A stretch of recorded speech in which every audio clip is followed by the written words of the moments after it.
আমার বন্ধুগণ, হযরত বাইজিদ বুস্তামি ছোট্ট বাচ্চা ছেলে, গভীর রাত্রে মা অসুস্থ, পানির পিপাসায় জেগে উঠেছেন। বাবারে, পিপাসায় শেষ হয়ে গেলাম, পানি দাও। ছেলে ঘরের ভিতরে পানি না পেয়ে বাইরে দৌড়াদৌড়ি করলেন। অনেক দূর থেকে পানি নিয়ে এসে দেখেন মা ঘুমায় গেছেন। পানি নিয়ে দাঁড়ানো, পৌষ মাস, মাঘ মাসের শীতের রাত, ফজরের সময় মায়ের ঘুম ভেঙে গেল। তাকিয়ে দেখেন বাইজিদ দাঁড়ানো, হাতে পানি থরথর করে কাঁপছে। জিজ্ঞাসা করে, বাইজিদ তুমি দাঁড়ানো কেন? ছোট্ট বাচ্চা বলে, মা পানি চেয়েছিলে তুমি গভীর রাত্রে, পানি ঘরে ছিল না, অনেক দূর থেকে আনতে হয়েছে। মা বলছে, ঘুমাও নাই কেন গ্লাস ছুঁয়া? বাচ্চা বলে, ঘুমাই নাই। তুমি যদি আবার পানি চাও, সময় মতো যদি দিতে না পারি, মা তোমার কষ্ট হবে। এই জন্য ফজর পর্যন্ত আমি দাঁড়ায় আছি, কখন তুমি পানি চাও। মা হাতের থেকে পানি নিয়ে পান করলেন। বাইজিদকে বিছানার উপরে আরাম করে কম্বল দিয়ে ঘুম পড়াইয়া দিলেন। হযরত বাইজিদের মা উযু করে ফজরের নামাজ পড়ে সিজদায় চলে গেলেন। চিৎকার মেরে কেঁদে বলেন, আমার রব, আমার আল্লাহ, আমি আমার বাইজিদের মা, আমি মা হয়ে বাইজিদের জন্য দোয়া করি।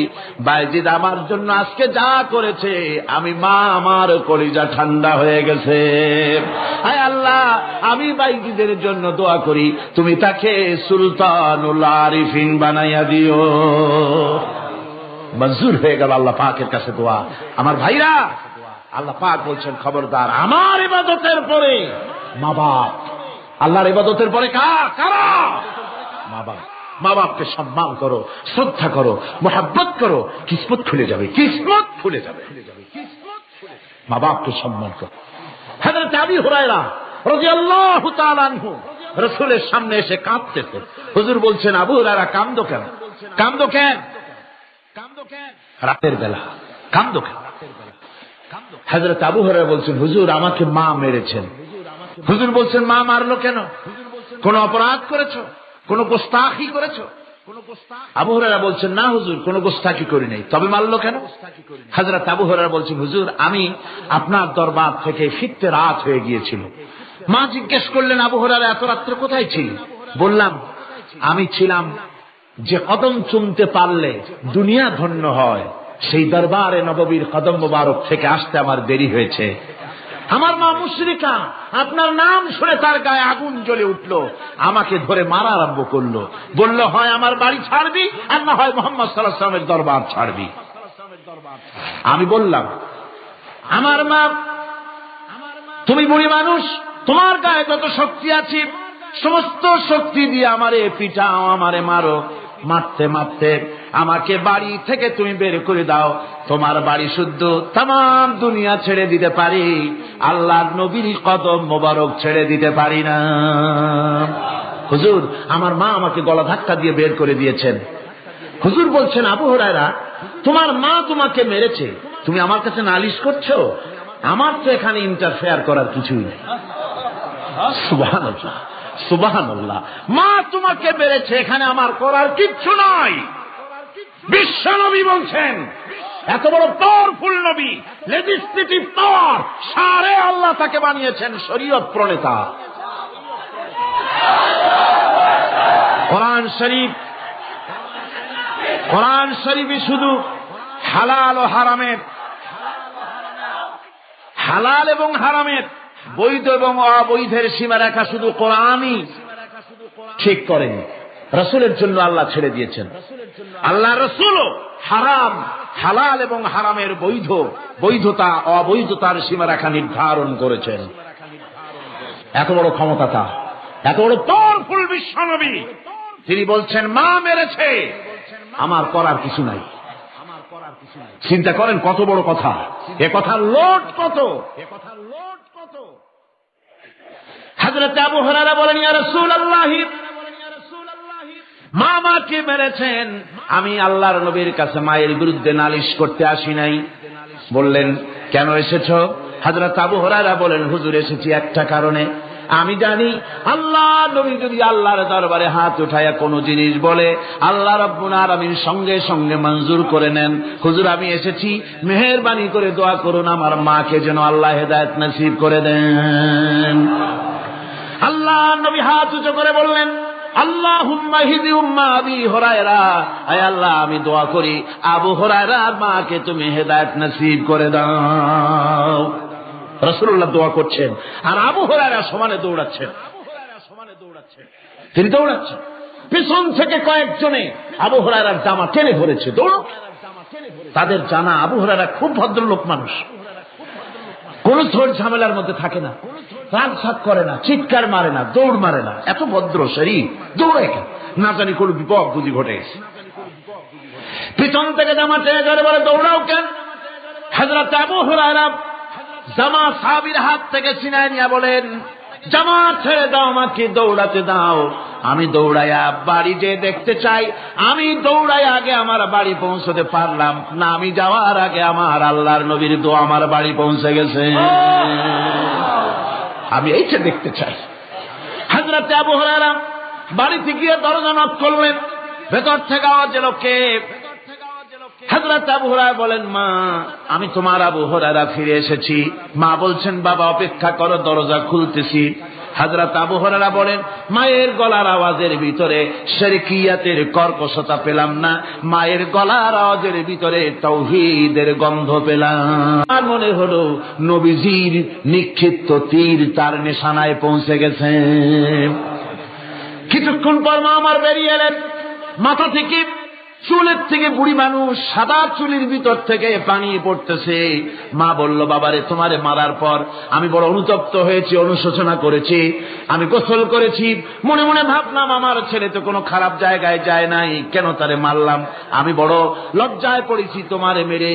ও আমার আবু হুরায়রা, আমি গোসল করেছি, পবিত্র হয়ে গেছি, জলদি করে আমাকে নিয়ে চলো বিশ্ব নবী জনাবে মুহাম্মদুর রাসূলুল্লাহর দরবারে।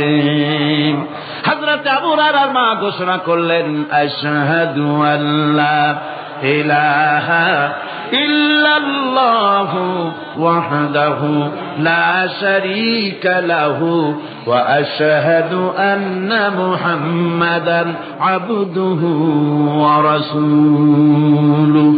আমার ভাইরা, মা বাপ সবচেয়ে সম্মানের জিনিস। আল্লাহর ইবাদতের পরই মা বাপের খেদমত করতে হবে। আল্লাহ পাক বলছেন, বান্দারে দেখ, মায়ের পেট থেকে আনলাম, মায়ের বুকের মধ্যে মহব্বত পয়দা করলাম, এত মহব্বত দিলাম তোর উপরে।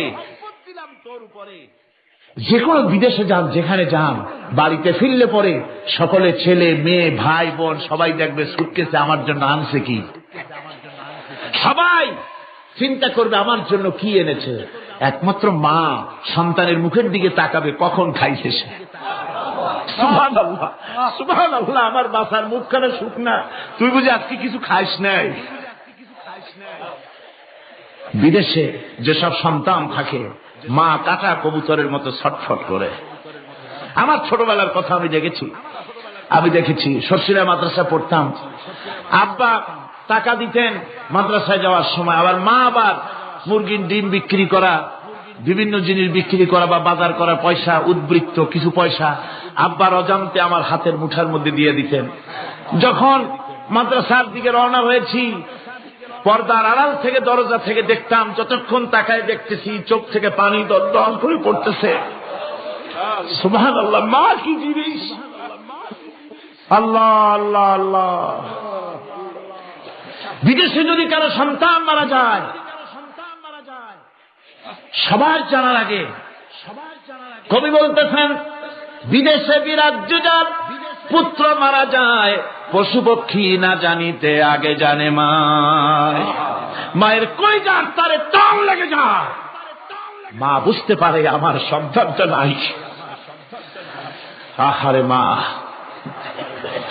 আমার বন্ধুগণ, মা যার বেঁচে আছে বেয়াদবি করেছেন, পাও ধরে মাপ নিয়ে নেবেন, পাও ধরে মাপ নিয়ে নেবেন। মা তো পাও ধরে দেখবেন মাফ করে দিবে। সুবহানাল্লাহ, সুবহানাল্লাহ, কত দরদ তার বুকের মধ্যে। আর মা বাপকে সম্মান করবে। যাক, এই বিষয়ের উপরে আমি আর যেতে চাই না, শুধু আমি আপনাদের বললাম, এই বিশাল জনতাকে বললাম, সবচাইতে বড় পীর আপনার জন্য আপনার মা বাপ। সবচেয়ে বড় পীর কে? মা বাপ। সন্তুষ্ট করেন, রুজিতে অভাব ঘটবে না, কোন মাজারে গিয়ে সেজদা দেওয়া লাগবে না, আল্লাহর কসম, মাজারে যাই চাওয়া লাগবে না। মা বাপের মা বাপকে খেদমত করেন, মা বাপকে খুশি করেন, মা বাপকে খাওয়ান, হাদিয়া দেন, মা বাপ খুশি, রুজিতে বরকত হবে, ব্যবসায় বরকত হবে, ঋণগ্রস্ত থাকবেন না, সম্মান আল্লাহ বাড়ায় দিবেন। সুবহানাল্লাহ বিহামদি, রাসূলুল্লাহর হাদিস। এই জন্য আমি অনুরোধ করব, মা বাপকে সম্মান করবেন। বিশাল আকাশের মালিক, আমাদের হায়াতের মালিক, আমাদের মওতের মালিক, আমাদের সুখ দুঃখের মালিক, আমাদের মনিব, আমাদের রব, সর্বস্রষ্টা, সর্বশ্রেষ্ঠ মালিক মহান আল্লাহ রাব্বুল আলামিনের সামনে মাথা নিচু করে একান্ত গোলামের মতো, ভিক্ষুকের মতো, কাঙ্গালের মতো জীবনের সব দুঃখ দুর্দশা আল্লাহর কাছে বলবো। আমরা আমাদের গুনার কথা বলবো, আল্লাহর কাছে মাপ চাইবো। আল্লাহুম্মা আমিন।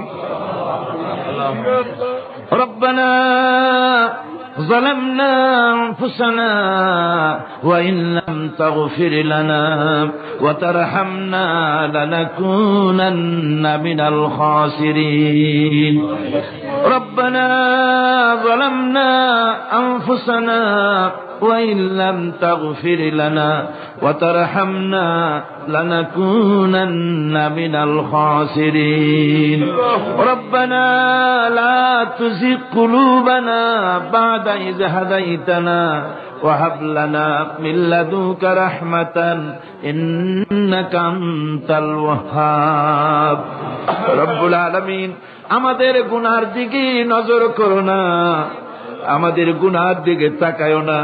আমরা এত গুনাহ করেছি, সেদিকে তাকালে হয়তো রহমত করতে ইচ্ছে করবে না।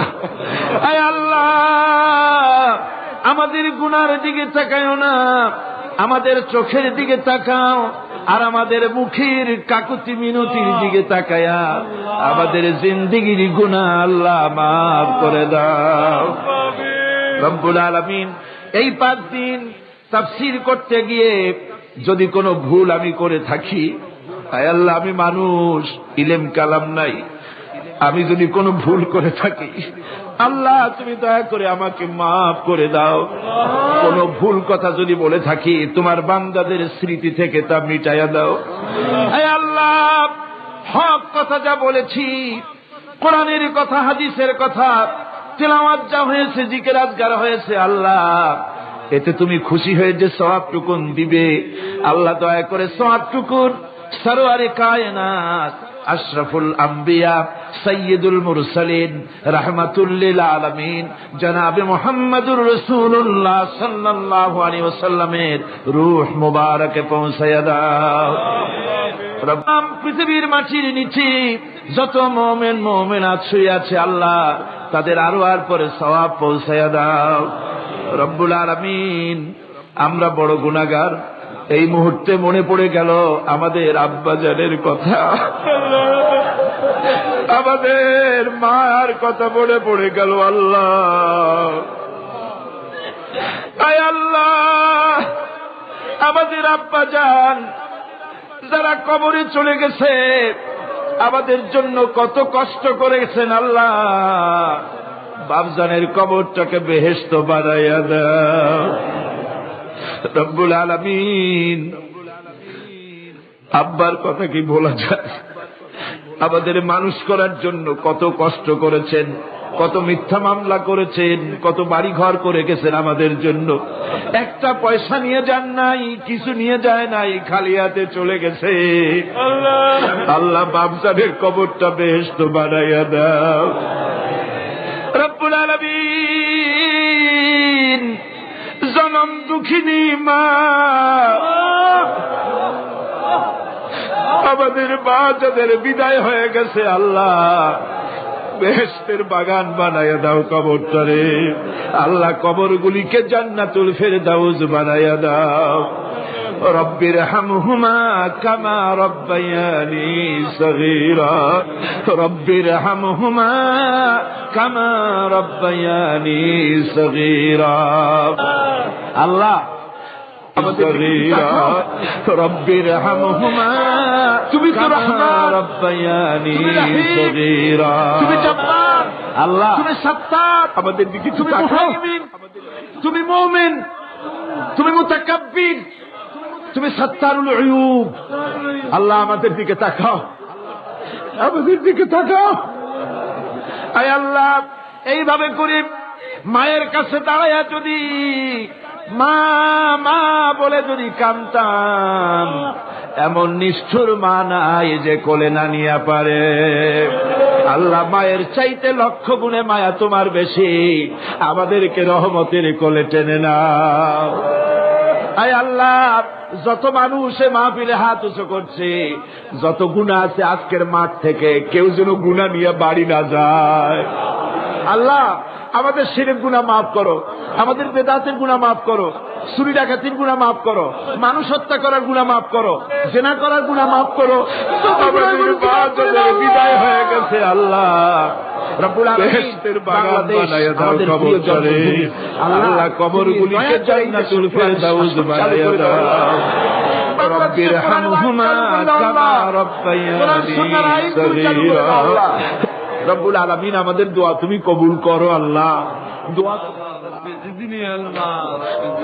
আল্লাহ, আমাদের কান্নার আওয়াজ তুমি শোনো আল্লাহ। কিছু নাই কান্দা ছাড়া আমাদের কাছে আল্লাহ। এই মাহফিলে যত যুবক এসেছে, আমাদের দেশের যুবকদের চরিত্র শেষ হয়ে যাচ্ছে আল্লাহ। সব যুবকদের জন্য দোয়া করি আল্লাহ, যুবক ছেলেদের ইসলামী আন্দোলনের জন্য খালিদ বিন ওয়ালিদ বানায় দাও। এই মাহফিলে যত যুবক এসেছে আল্লাহ, সব যুবকদের ইসলামী আন্দোলনের কর্মী বানায় দাও।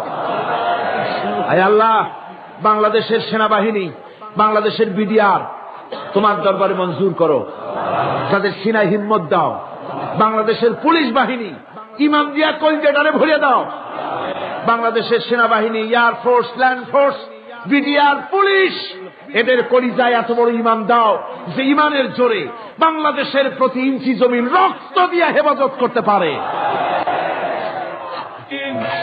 আল্লাহ, ইয়া আল্লাহ, ইয়া আল্লাহ। আমার ভাইরা, হুজুর সাল্লাল্লাহু আলাইহি ওয়াসাল্লাম আরাফাতের ময়দানে দুহাত উঁচু করে দিয়ে আল্লাহর কাছে চাইছিলেন, যাতে তার বগল দেখা গিয়েছিল। হাদিস শরীফে এসেছে, আল্লাহর কাছে দুটো হাত উঁচু করে দিয়ে চান, ইয়া আল্লাহ, আল্লাহ। কান্দেন কান্দেন, আজকে কানবেন না, কবে কানবেন? আজই তো কান্নার দিন। কাঁদেন আল্লাহর কাছে, আল্লাহ ভিক্ষা চাই তোমার কাছে আল্লাহ। আল্লাহ, অনেকের রোগ ব্যাধি আছে, মাফ করে দাও আল্লাহ। আজকের এক মহিলা আমার সঙ্গে টেলিফোনে কাঁদলেন, 20 বছর পর্যন্ত রোগে ভুগতেছেন। রাহেল আক্তার লাকি তার নাম। 20 বছর পর্যন্ত ভুগতেছে রোগে, কাঁদতেছে, বলছে বিশ্বাস করি কোরআনের মাহফিলে দোয়া কবুল হবে, অপারেশন যেন লাগে না, দোয়া করেন এই মহিলাকে যেন আল্লাহ অপারেশন না লাগায় ভালো করে দেন। আমার মা বোনেরা, মেয়ে লোক মানুষ, পেটে বাচ্চা, কোলে বাচ্চা, কষ্ট করে মা বোনেরা বহুত দূর দারাজ থেকে এসেছে আল্লাহ। আমার মায়েরা বোনেরা যারা আসছে আল্লাহ, কিয়ামতে তাদেরকে খাদিজা এবং আয়েশার কাতারে দাঁড় করায় দিও আল্লাহ। আমার মা বোনদেরকে পর্দায় থাকার তৌফিক দিও আল্লাহ। মা বোনদেরকে তুমি হেফাজত করো। যত রিকশাওয়ালা এসেছে আল্লাহ, এত কষ্ট তারা করে, ওদের ভাগ্য তুমি উন্নতি করে দিও আল্লাহ। রিকশাওয়ালা, ঠেলাওয়ালা, কুলি, মজুর, আল্লাহ সকলের উপরে তোমার রহমত নাজিল করো। কলেজ বিশ্ববিদ্যালয়ের শিক্ষক, ছাত্র, ডিসি, এসপি, জজ, ব্যারিস্টার, ম্যাজিস্ট্রেট, আইনজীবী, বুদ্ধিজীবী, সাহিত্যিক, সাংবাদিক, প্রকৌশলী, চিকিৎসক, কৃষিবিদ, আল্লাহ সকলের উপরে তোমার রহমত নাজিল করো আল্লাহ রব্বুল আলামিন। আমরা এই বিশ্বাস নিয়ে হাত নামাচ্ছি যে আমরা এতক্ষণ যা বলেছি তুমি শুনেছ, আমরা যা বলেছি তুমি কবুল করেছো। আয় আল্লাহ, আমাদের মুনাজাত তোমার দরবারে কবুল করে দিও আল্লাহ। সুবহান রাব্বিকা রাব্বিল ইজ্জাতি আম্মা ইয়াসিফুন ওয়া সালামুন আলাল মুরসালিন আলহামদুলিল্লাহি রাব্বিল আলামিন। ওয়াজআল আখিরা কালিমাতিনা ইনদাল মাউত লা ইলাহা ইল্লাল্লাহু মুহাম্মাদুর রাসূল।